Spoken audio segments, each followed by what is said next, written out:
Hi, everyone, and welcome to this week's episode of I Never Knew But My Dog Did podcast. I am Maureen Scanlon, your hostess and life coach, Maureen, as you all know me most or best. I'm so excited, as I always am, that you are all here listening, and that once again, I'm presented with the most fantastic, beautiful guest ever. And she was so gracious that I was running late, and that's a pet peeve of mine. So she's so sweet, and she's so far away from me, and I love it. She is in Ontario, Canada, and so she grew up in a small farming community in Ontario, Canada, and living there today. So 8 brothers immigrated from Holland in the 1800s, and one of those brothers, Dan, was her great-grandfather. Her brother was named after him. She owns 2 pet supply stores. Woo! Yes, there it is, guys. You guys know I always look for the synchronicity, and there we are. She has a 26-year-old daughter named Marley, 3 cats. Yes, we love the cats. I have one. And she has 3 dogs. And she obtained a creative writing certificate from the University of Toronto in 2013. And she's written 2 books, and we're going to talk about those. She loves horseback riding, dirt biking, gardening, volleyball, and anything art. She enjoys acrylic painting and pencil sketching. And although she kept it a secret, writing is her one true passion.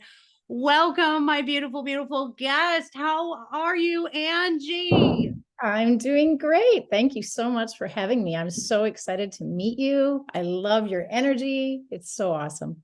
I feel the same about you. And I always say I could just tell by the big smiles of when someone's been through stuff, because as I said off air to her, our smiles are brighter and our souls are shinier because we've been given these experiences I believe we asked for, that we wanted to grow, we wanted to evolve. And the bigger the struggle, I think the more pure the soul is. So oh my goodness. So I always start off my I Never Knew podcast guests with your news story, and everyone comes back and says, "Oh, Maureen, there's been several of them. I know that." But what is really for you the moment? And you can go back to childhood, you can go to, loss or trauma, anything. What was your knee story that sort of started you on this journey? That one's very clear for me. I grew up with an older brother, Dan, as you mentioned in the intro there. Uh, he was always my pusher of things. He was, do this, Ange, do this. Let's go do this. Let's go do that. And growing up, though, we fought a lot. And then as we aged, we became almost like twins. He was 3.5 years older than I am. So in 2012, well, actually, probably 2011, he started to have some health issues, but nobody seemed to be able to pinpoint exactly what was going on with him. He was very anxious. He thought he was going to die, all of these things. And Dan was this huge presence. He'd light up a room when he'd walk in. He lived more than most people lived in a lifetime. I'd never seen him so distraught and so anxious and so inward. So we took him, he went, rushed into the hospital with a blood pressure of 266 over 144. They kept him there for quite a while. Excuse me. They checked on some of his situations in his body, like if there was a blockage somewhere, they couldn't find anything. So over that course of the year, he was pretty stressed. He couldn't work. He was having these visual episodes where he would, almost like an aura migraine. And I kept saying, well, you need to calm down, do some yoga, like have some deep breaths. You've always been this guy. You need to just kind of chill. And anyway, October 21st, 2012, I got a phone call from my mom. And she said, your brother didn't wake up. And I said, I'm sorry, what? Because he was staying with her a little bit because he was so scared. And I said, what do you mean he didn't wake up? She said, well, he's breathing, but we can't get him to wake up. So I said, oh God. And he was so over the top with everything, even this whole situation. So I said to her, well, for God's sake, like, what's going on? What is happening? She said, I don't know. And I said, we'll call the ambulance and I'll meet you at the hospital. So we waited all day long, and finally the doctor came out, and, he was on a ventilator, and he was, and I just was like, wow, this is not at all what I expected. When the doctor came out, he told us that he was never going to wake up. And that was my knee moment. Sorry. That's okay, honey. Still, That's okay. Oh my God. I literally collapsed. I didn't know what to do. I was like, what do you mean? How is this happening? I can't believe that it's still this hard. Anyway, so then the discussion came up about organ donation, and I knew that he probably wouldn't want that, but it made sense of what was going on. So we said yes. So they sent him to Barrie, which is a town 40 minutes from here, because they didn't do it in my small town. So came to grips with it. He's gone. Well, as much as you could, right? 11 o'clock that night, I get a call from the doctor in Barrie. Sorry, we aren't able to do the organ donation because your brother still has brain activity. I'm like, what? We were told he's brain dead. So now I've got this like newfound, oh my God, is he coming back? Like, what's going on? So the next day we go down, and the neurologists were waiting for him. Well, he didn't show up till 7 p.m. Busy, I guess.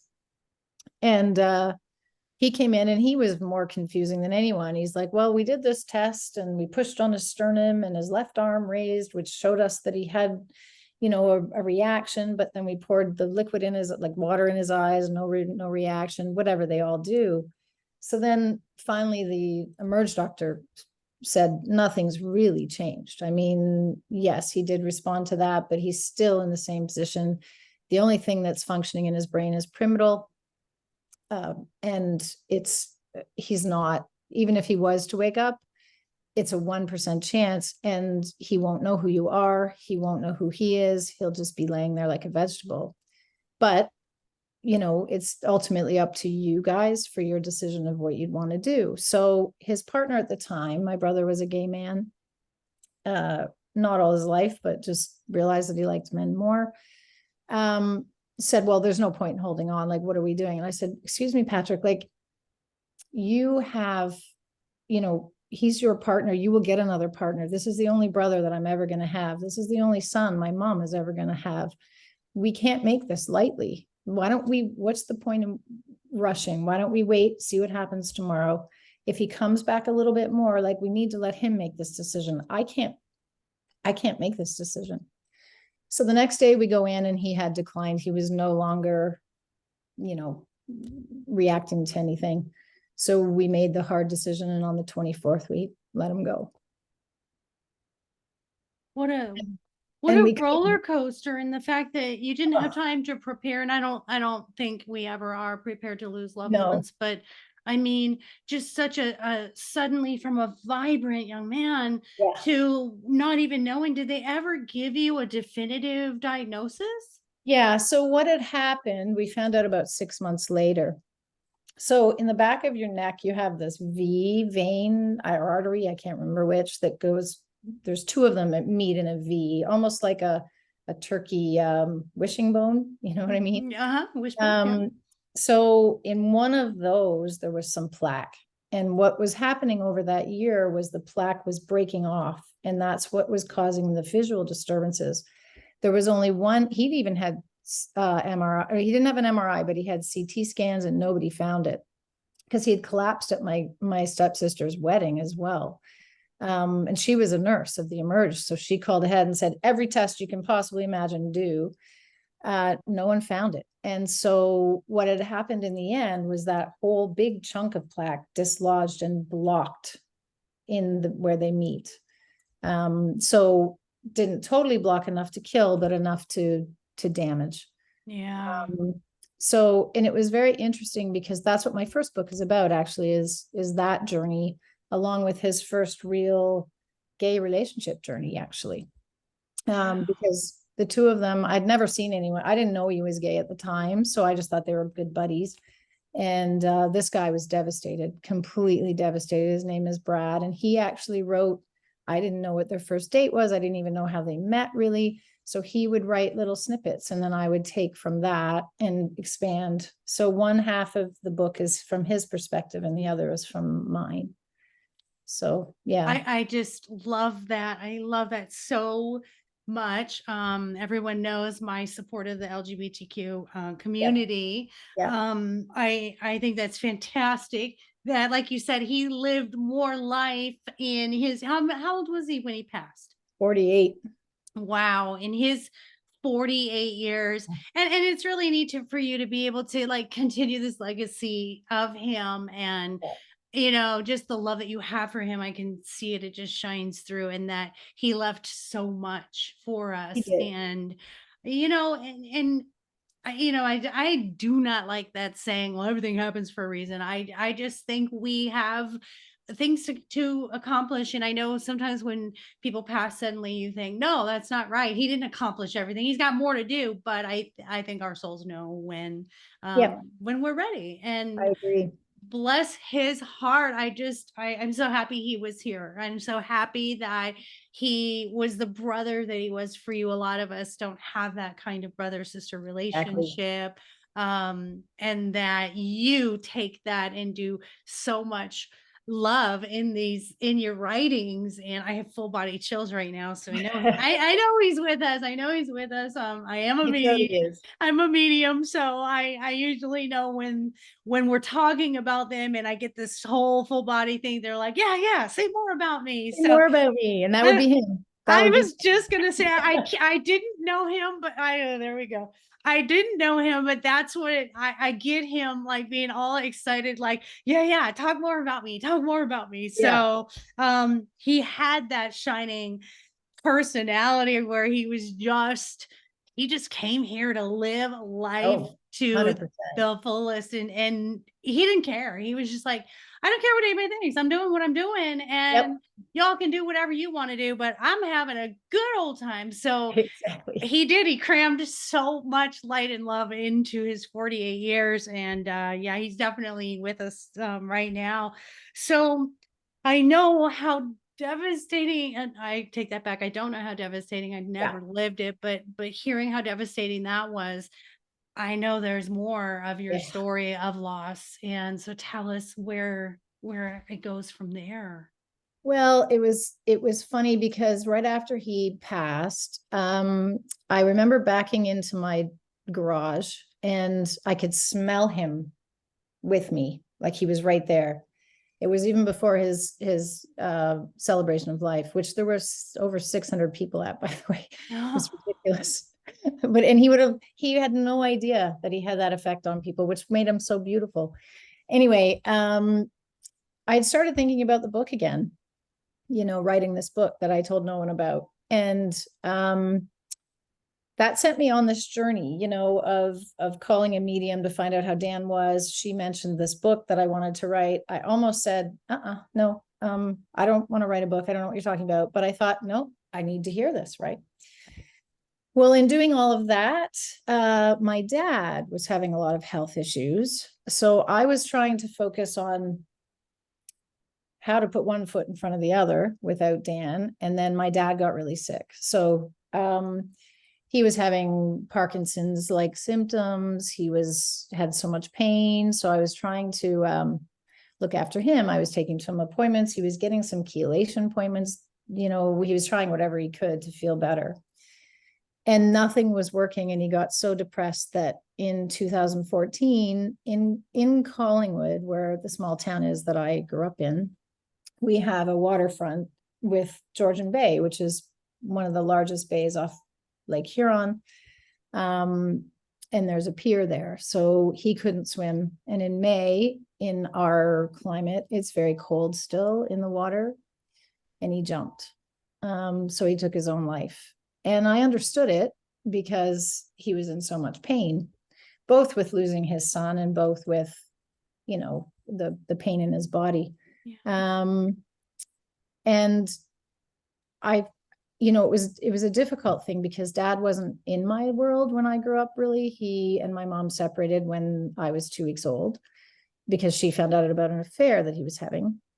And he ended up ultimately marrying that woman, but always kind of wanted to be back with my mom. So there was like tragedy kind of already going on. Yeah. So because of his death and my brother's death, my mom's health started to decline after my dad lost his life. So for that, in 2014, she collapsed on her kitchen floor. They figured out that she only had 22% of her heart functioning, that at some point she'd had a massive heart attack. Of course, I think it's fairly obvious when that would have been, but she didn't even know. So over that year, her health declined to a point where I had to feed her, I had to change her diapers, I had to look after her. And then finally in 2015, she passed. And it's quite an interesting story. At that time, my dad's wife was also contesting his will. And so I was kind of trying to fight for his rights in that while I was helping my mom. And the whole time I'm watching my mom, I'm like, how is this fair? This woman was the most beautiful soul I've ever seen. And this other woman was a vulture, for lack of better words. And she gets off this so easy and whatever. So I was dealing with all of that. And so I said goodbye to my mom the night before she passed. And I said, now, Mom, I'm not going to be a little bit later tomorrow because I remember because I believe the subconscious mind is still there, even though her cognitive is gone. So I would talk to her as if she was still there. And I said to her, now, Mom, listen, I won't be here. I have a call with the lawyer at 10, because I was telling her all about that all the way through too. I said, so I'll come after the call. Well, at 10, the lawyer called me, and immediately after I just said hello, her boyfriend, Frank, was calling. And I'm like, what is he doing? He knows I have this call at 10. Like, why is he calling me? He was like that and frustrating sometimes. So then he obviously gave up, and he called my ex-husband's phone. And all of a sudden, Craig was his name. He looks at me and his face goes blank. Right at 10 o'clock, my mom left this world. My goodness. I Just couldn't mean, put me through anything else, right?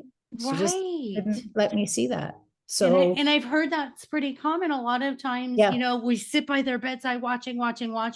yeah, And I have a friend who went to take a shower. Her mom they brought her home, and that's right. she had cancer. She went to take a shower and came back because she was gone. And it's that last labor of love, that last way of Yes. saying, I can't do this to you. I can't let you Yep. see my last breath. And Yep. even though we're mad, we weren't there for it. It's Yeah. still, when we look at it and say, oh my gosh, you did one last thing for me. Yep. And this is a 3-year period that all of Yes. this happened. Oh my gosh, Angie, how was your mental health?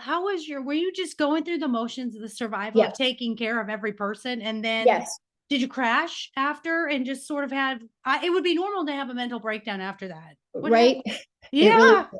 well, no, I didn't, because at the same time I was focusing on the first book. I was writing it, and it was really an odd situation because I was writing it based on the time that my brother had his problems, where my dad and mom were still alive. And as I was writing, I kept having to remember that, oh right, they're still here in this book, like in this time frame. It and my workouts are really the only thing that saved me, I think.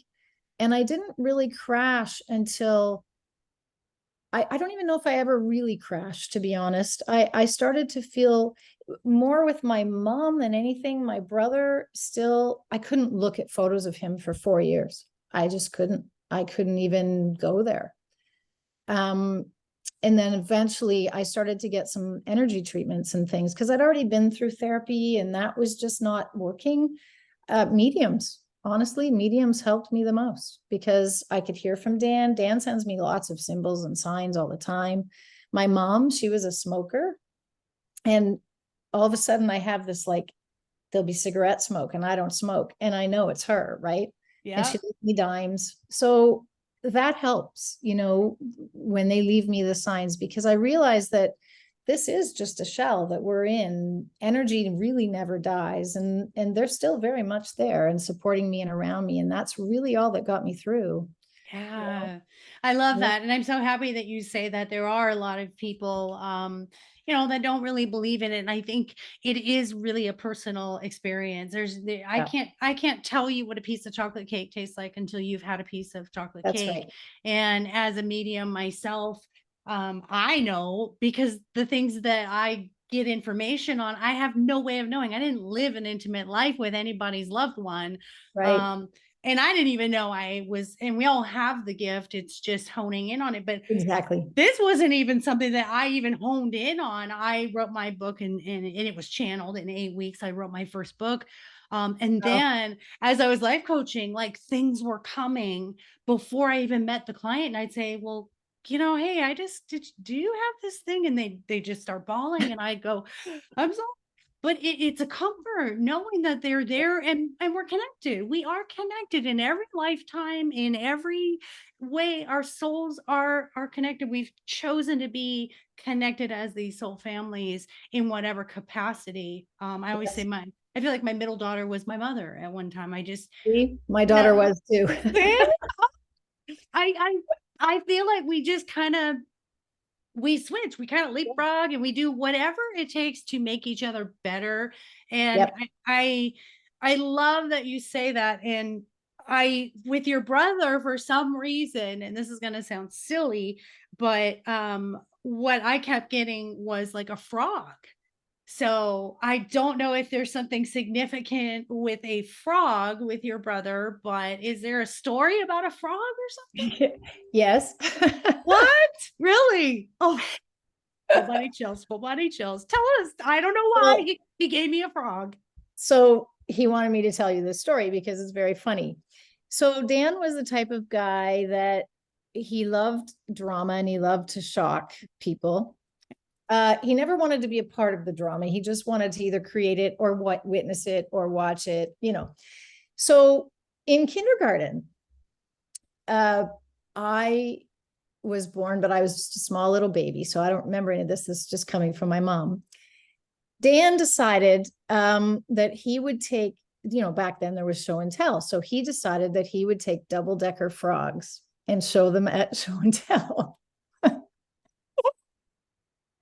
He knew very well what was happening, but he called them double-decker frogs and he took them to school. Mm-hmm. For show and Okay, tell. we've never talked about it. No, We've no, never met before no, today. We did not no, talk off air about no. anything. The fact that your brother just gave me frog, I Yeah. knew he was with us. Oh, I love him. I love him. I love you, Dan. You are my guy. Of course he did, Of course because he did.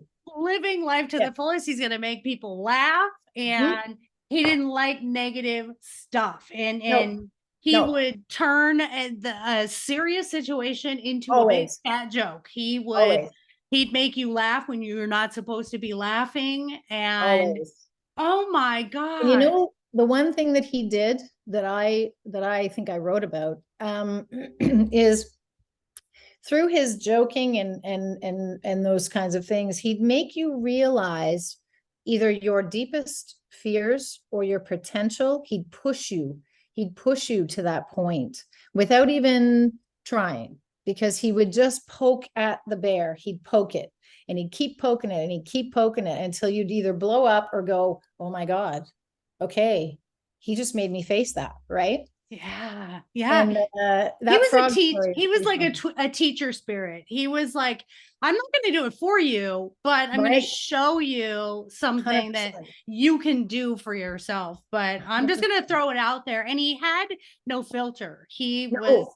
very much like, I'm just going to say it, and whether you like it or not, I'm Yep. just going to do it. So, Totally. okay, listeners, there you go. There's your example. If you don't believe in mediums, I don't know what else to do to convince you, but that, That those is are things crazy. that freak me out too. Cause I'm like, I I don't, know. and I say something and I look at people like, okay, I'm saying it. I've learned not to doubt Yeah. it. And I Yeah. know, and when I first started doing readings, I was like, well, maybe that's not. And then I've learned, just say what comes to mind, Maureen, and it's going to relate, because I'm just the conduit. So That's he right. says something. And so it cracks me up when I'm like, something about frogs. Like, I don't know, and that's so fantastic. So much for validating him. He's Yeah. loving, he's loving what you're doing. He's loving that you continue to talk about him because he loves being he's not in a conceited way, not like No, I'm no. all that, but he loves that he's being talked about because he still gets to teach even though he's not physically here. And Yeah. so again, full body chills validation. I personally just am so enamored by you. Just losing one person in your family, and especially your best friend who's your brother who you're so close to, is so hard. And then to get it in such a short period of Mhm. time. What I love that you said, and I as a life coach am always preaching this, and all my clients listening, this.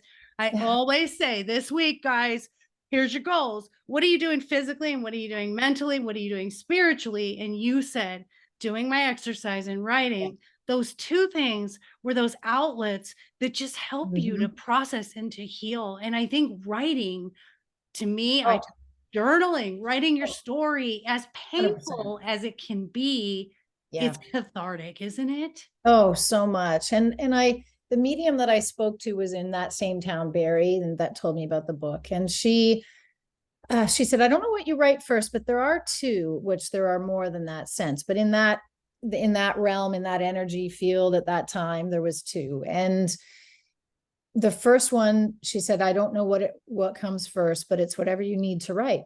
And of course, Crive and Osprey came first because I needed to get all of that out, all of the pain, all of the suffering, all of what I went through. And oddly, people said to me, wasn't it hard to write about what you went through in the hospital? I said, no, because I'd already gone through it. The hard part was writing about the relationship that he had with this man that he never stopped wanting back. And just as they started to come back together to each other, this happened. That was hard. That was because the sadness and the hurt that I felt for this poor man left behind, and the fact that my brother never knew how he truly felt before he died. That's what was the hardest. And there's Um, a really good lesson right there that we have to speak of yes. how we feel. I mean, I think about how over the top I can be in other people's eyes, but like I've met you and I'm just like, you're so beautiful, you're so wonderful. I don't feel the need to hold back. No. And that's just because that's who I am. And your brother not getting that reciprocated and that man not being able to express that, he leaves Yeah. this legacy of teaching us, just say it. Just say Yeah. it. What does Yeah. it hurt to say? I love you. I appreciate you. I understand you. I care about Exactly. you. Even truthfulness of honesty, which a Yes. lot of people, hey, that hurt my feelings. Hey, Yep. I don't like to be treated that way. I don't know why we've all been programmed for so many years by our generational Yeah. you know, of hold back, hold back, hold back. It doesn't get us anywhere.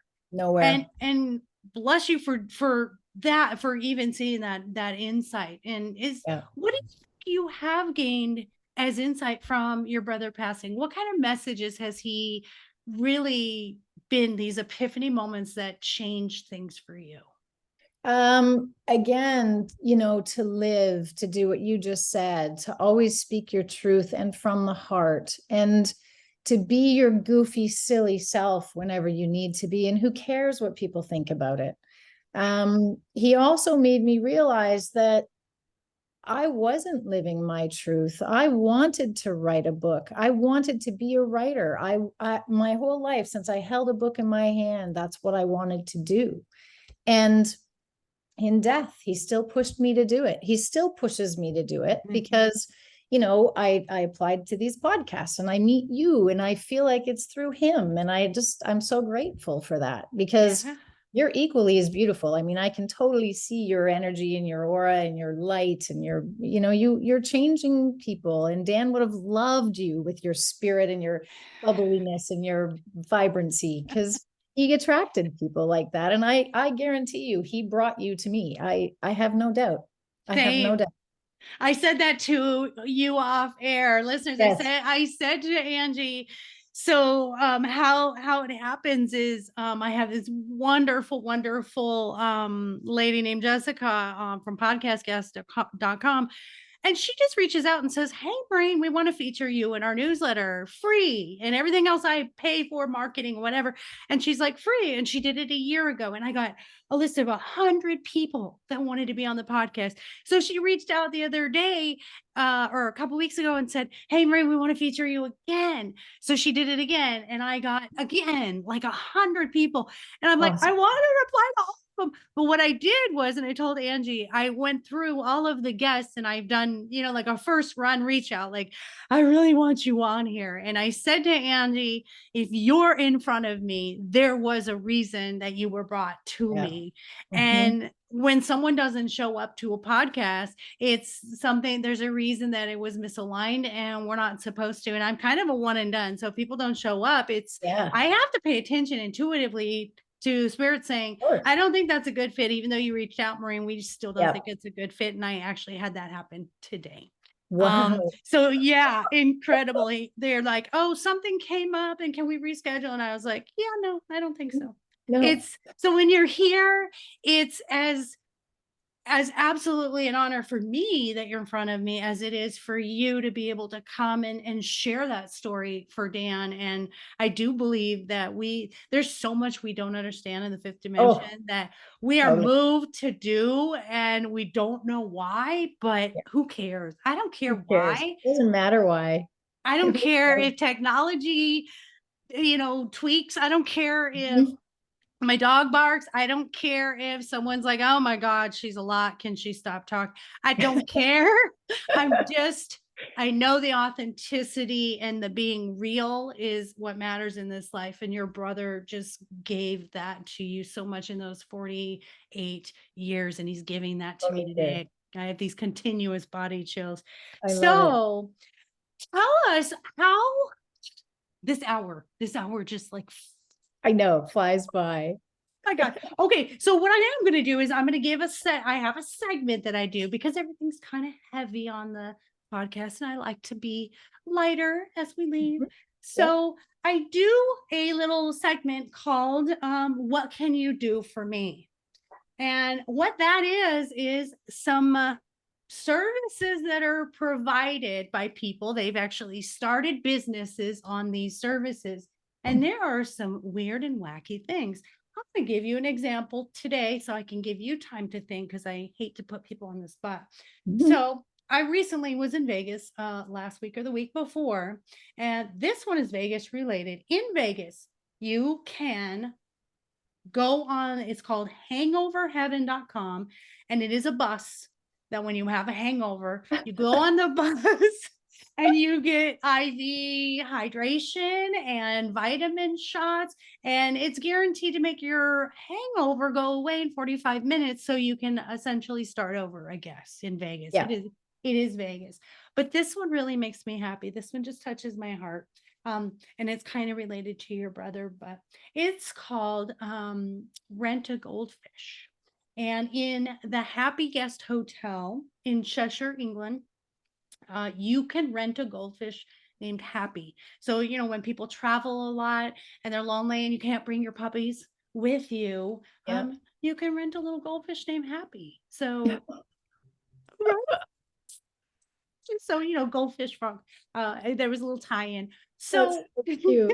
what do you have for me, Angie, that you used or you've seen or you think is just totally off the wall crazy service business that people have? Um, there's this device that I've just been introduced to called the Healy. I actually have it in my pocket right now. I'm running a program, but it works on frequencies. It has a quantum reader right built in. It's based off of Nikola Tesla's, a lot of his research and his findings. Really? I just got it 2 weeks ago. I've been getting treatments from it for a couple of years from my energy lady who's helped me a lot through all of everything I've been through.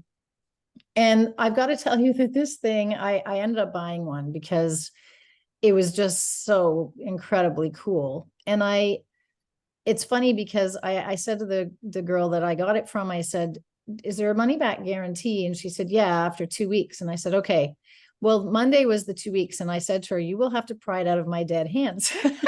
Yes. It, Working. So it clear energies? What does it do frequency yeah, wise? it's pretty interesting. It reads your bioenergetic field. And there's programs that people have in the quantum physics world and in scalar wave world and all these different energy waves have developed. And so you can, there's two apps. There's one that's called the Blue app, and you put your finger on it and it reads your aura or reads your bioenergetic field, and it talks to what's out of balance, out of whack, and then it'll suggest a program that you run then for yourself. And literally, I'll show you. It's like this little tiny gadget. Oh And wow. this part that's inside is a Nikola Tesla coil. I don't know whether you can see that, but Yeah. Yeah. um, it it's the most crazy little gadget I've ever seen in my life. I have no idea. I can't even explain to you how it works, but it does. There's a pain one. There's a soul one. I was actually running a coherence one on myself, so I didn't stumble over my words while I was talking. It worked really well. Yeah. There's proof right there. Not once it stumbled. Oh my gosh. Oh, I believe in that. I do. I believe that we can yeah, think outside of the box in these unconventional ways. I me think too. medical care needs to be way more open-minded about other options Yeah, besides, big pharma.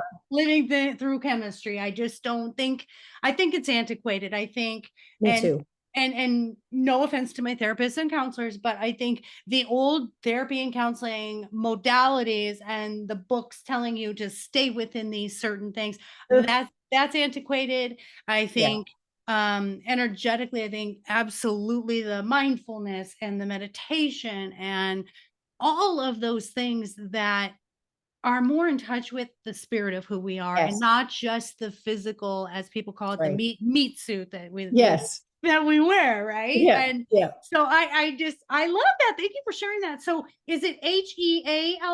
Healy dot Yes. okay. Is Yep. it Healy.com Yes. or okay. Yeah. Healy. Healy.com. Yeah. It's incredible. Now it is a one thing that I was worried about at the beginning is a multi-level marketing company. So I was like, oh no, I don't want any part of that. But you don't even need to buy one to be a part of the business if you want to make it a business. I'm not interested in that. I wanted to start a sound healing business. So this will complement that. I'm not interested in selling them. I'm not interested in making that a business. And they don't care. I've not been pushed. I've not been pressured. What I've found so far is it's a family of love. They just want to raise the frequencies for everyone all over the world. Love it. Love Love that. it. So Just a yeah, bunch of light workers trying to find exactly. That's right. solutions. That's So right. speaking of light workers and solutions, I'm going to tie this somehow to our dogs because they are Yes, the best light workers on the I planet. agree. So as everyone knows, my dog is everything.net is my online pet store, and we do markets around Austin, and we've just been having a fantastic time. We make homemade treats. So guess what, guys? My beautiful Angie has a pet supply store Yeah. as well. So tell me about your pet supply store. What do you sell? Tell me everything. So back in 1974, a guy named Jeffrey Holt started this business called Pet Value, value without the E, so VALU. And it was this discounted pet food supply place. Well, over the years, it evolved. And in 1998, my dad knew a man that was selling it in that same town, Barrie, from here, 40 minutes from here. And it seemed like the perfect fit for me. So we bought it. And so basically, it's a Canadian built franchising system. And we put cats that are at the humane societies or furry friends, it's called, the place that we get them from, organizations that are trying to home homeless cats. We put them on display, but otherwise there's no selling of dogs or cats. It's just all food supplies, and we have holistic, we have raw, we have all of it. So for years, my daughter is 26 and it was 25 years that we bought it. So she was a year old, and we have got two locations. And I love it. I really love it. It's amazing. Oh my gosh. It's so fun to do something that, you're so passionate about and where your heart is. I It never is. thought I would want to do the product side of it, but Yep. oh, I love it so much. I love doing service. I love doing my life coaching and the podcast, but it's kind of cool that I got to explore. And old dog new tricks. I'm like, I'm not really good at running a business, but man, it runs itself. I mean, hello, it's It dogs. does. So Yeah. if I can write about dogs and talk about dogs, I better, do something for them. And Yeah. Good for yeah, you. I I love it. just, oh my God. Yeah, we should collaborate I because know we should. we make this fantastic holistic paw balm and shampoo bars that's, Nice. hypoallergenic. It keeps the fleas and the ticks away. And it's got, shea butter and lavender, and it smells Love good it. and it's calming. And it's nice because it's just a shampoo bar Yep. that you don't have to worry about bottles and pouring. It's just, rub it on your babies. And Great. so my heart is with you because you do that too. So pet value, my Canadian, and we have a lot of Canadian listeners. So Canadian listeners, pet value. Is there a website for them to go to order stuff for that? Yep, they can. Yeah, there's a website. There's locations all over the place. And I know some people get all bent out of shape. They're like, oh, well, I want to go to your location. It doesn't matter. Just as long as it's that and not anywhere else, you're supporting me through supporting another franchisee, right? So, Okay. it's been a great location. I mean, they're thriving, they're doing well. So, and we have to take a lot of courses, beforehand to train and to give the right advice to people and their animals. So our staff are well knowledged, they have a lot behind them. I So love yeah. it. I love it. I love it. Love it. Now we didn't ever get to the second book, but that's okay. Yeah. Definitely. Well, what we're gonna do is we're gonna market it when we want to leave them like wanting more. So we Wanting want more. we want them to go and seek out both books. So guys, on Amazon, the first book is Cry of an Osprey, and the second book is Hidden in the Shadows, and they're both fiction, right? They are. The first one's sort of a semi-autobiography, but the second one is based off of that same medium actually told me. I was itching to write now, right? Because I've opened up this Pandora's box. And that same medium that told me about the book said to get this, that there was a sheriff in a small town. And I knew immediately because my mom's dad was a police chief, and he had this photograph of a woman standing next to a tiny box. And when I asked him about it, he said, I don't want to talk about it. And he stormed out of the room. So I never knew what happened. The day that he, passed, my Nana and I were going through photos, and I found it again. And I said, Nana, what's up with this photo? And she said, I'm not sure. She said, your grandfather never wanted to talk about it. And I said, no, I know. But she said it was his first case. And the tiny box, obviously, I recognize now as a coffin. So it was one of those things that took me down this really dark rabbit hole of child trafficking and satanic rituals. And I listened to tons of survivors, and it broke my heart because a lot of the comments were, this didn't happen to you, you're delusional, da da da. And I knew then that I needed to give them a voice. So it's not an easy book to read. It's you have to be a little bit brave. And I thank everyone for that, because the killer sections are very difficult, but imagine going through it. Yeah. Imagine, right? Yeah.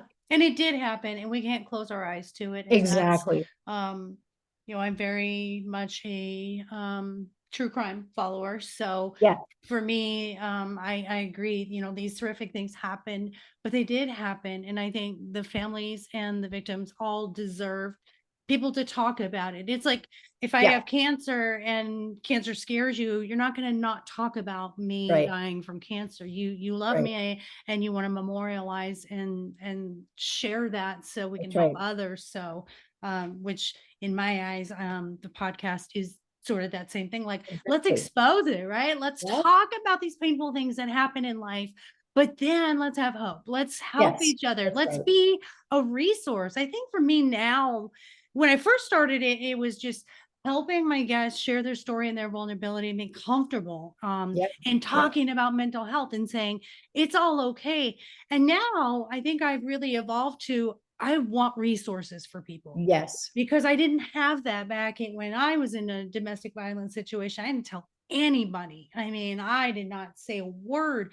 And back in the 80s and 90s, you didn't really have internet groups where That's you could right. go on and get help, or it's nothing like it is today. So for me, being the voice that my younger self needed, and now also being the resource that my Yeah. younger self needed, is vital to me, because if they reach out to you, they've Mhm. lost a loved one, you're going to respond, because all of my guests are so empathetic and loving and have been there, done that, that you're just going to come back with something encouraging and Exactly. say, hey, get a support group. Here's a group that I know. So that's why it's a community now. It's not Yeah. just a podcast that you're just going to sit here for an hour and entertain yourself. No, we're a community Yes. of people put on this earth to help one another. And We agree. I just thank you for this hour of your life that you've gifted to me. I don't take that lightly. And the honor of getting to meet you face to face, because I would never, our Texas and Canadian paths probably would Yeah. never have crossed. So No, exactly. I'm grateful to your brother for coming through today and giving Really. me his frog story. Of course it would be that one, Dan, of course. You know, Out of all of them. he knows me, and he knows that I'm the person that would appreciate that story more than Yes, anyone, I think. So exactly. Yeah. he's very in tune with who you're speaking with. But thank you so much, my love. Is there anywhere that someone can reach out to you? Is there a website that people can reach out Yes, and talk to? absolutely. So the first book is under my name and the website is under my name, angievancise.com. They can reach me there. Or the second book I've done is AD Vancise, and the website for that is advanciseauthor.com. And there's contact, there's they can contact me through either one. Perfect. I got them Yeah. down. They'll be in the show notes. Thank you so much, my love, my beautiful new friend. Thank you Yes. for being here. Listeners, thank you for being here. Thank you for sharing the podcast and for all of the 5-star reviews that we have. And again, invite your friends, your family, and reach out if you have anything that my guests say or talk about that you need connecting with them. I can connect you with all of them. As you know, I'm here for life coaching, relationship coaching, dating coaching, confidence coaching, trauma healing, all that. And I now recently, just yesterday, finished my certification in coaching for autistic and neurodivergent clients. So hello, takes one to know one. So I'm there for you. I'm there. And then my books, my dog is more enlightened than I am, and my dog is my relationship coach, both available on Amazon. And my Canadian friends, Pet Value, to go get your doggy treats. My American friends at mydogiseverything.net, we have all the fun, healthy treats and safety products and gifts, all that good stuff. So thank you all for being here, and big hugs, big air hug, virtual hug. And we'll see you all on our next episode next week. Bye now.